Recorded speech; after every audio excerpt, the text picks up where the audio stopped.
What's up? Welcome back.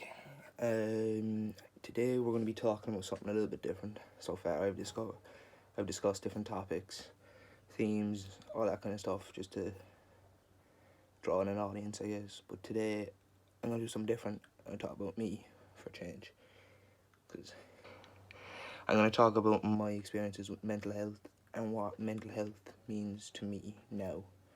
Um, I'm doing this because it seems to be a very topical thing right now, given that we're all stuck inside and all that kind of stuff. And plus, I'm finally at a stage now that I feel where I can openly discuss it. So, um, my first kind of, I don't know, problem, issue, whatever you want to call it, was when I was about 15. I was seeing this girl that I liked a lot, and it didn't work out. And I took that very, very personally, hit me hard, and I started to doubt whether I was worth. I doubted my inner self worth, I suppose is the best way to put it. It affected me so personally that I went back to her a lot of times because I wanted to prove to her, but mainly to myself, that I was worth it in a way. And 2 years on and off of that, it affected me a lot. I didn't know who I could talk to, and when I did talk to them about it, I talked so much and so frequently that I felt like I was bugging them, that I was annoying them, and that they would soon leave. Because before that, I was kind of the funny one, the one that people came down when they needed to laugh, and I felt like that because I wasn't the one who was making the laugh, I was the one bringing the problems to the table, that they wouldn't want to be my friend, they wouldn't want to talk to me as much. Um, it affected how I interacted with other people. I told my parents very little about it. To be fair, I didn't. I didn't realise and I didn't recognise that I had an unbelievable support group around me now. Back then it did feel like it was me against the world kind of a thing. And so when I was 17, I saw that my friend committed suicide because of problems he was having. And that kind of woke me up to the fact that, okay, I need to talk about this. I need to tell other people about what I'm feeling, about what I'm going through. Because obviously he didn't, and look where he ended up. So that was a very harsh reality, and it sobered me up to the situation that I was in. So I did talk about it a lot. I spoke to friends, I spoke to family, people that I knew had gone through similar things. And thankfully, I'm at a point now where I feel comfortable at where I'm at, and I'm happy with myself, more importantly.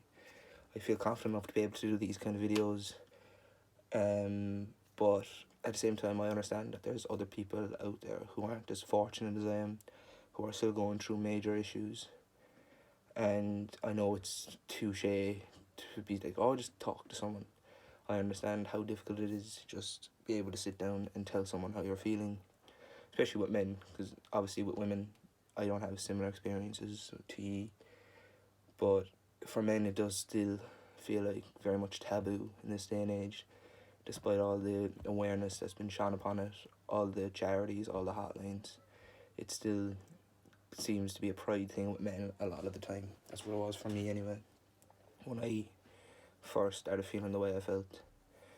But yeah, there's been nights where I've cried, there's been nights where I haven't slept because I felt so shitty about who I am as a person, where I felt like I wasn't happy where I was going with life. It's one of the main reasons I dropped out of college. I wasn't happy with who I was becoming, and I didn't know what I wanted to do with my life. So, and that it pissed me off greatly. And I felt like that I should know, despite the fact that I was only 19. I felt like I should be on a path now, because just because I'd finished school, that I should know what I want to do with the rest of my life. Whereas obviously that's just stupid. Like I'm out of college like since November of last year, and I still don't know what I want to do with my life at this stage. But I'm okay with that. I've learned to become okay with that just by the great support group that I have around me. I have friends, I have family who I know that I can text at any time, and I know as soon as they see it, they will reply and try and help as much as they can. But I understand that there's people out there who don't have that luxury, so I want you to know that if you're struggling that much and you feel like you need to talk to someone, I'll be happy to help you in any way I can. I'm not saying I can solve everything, but I will listen and I will give you my opinion on it.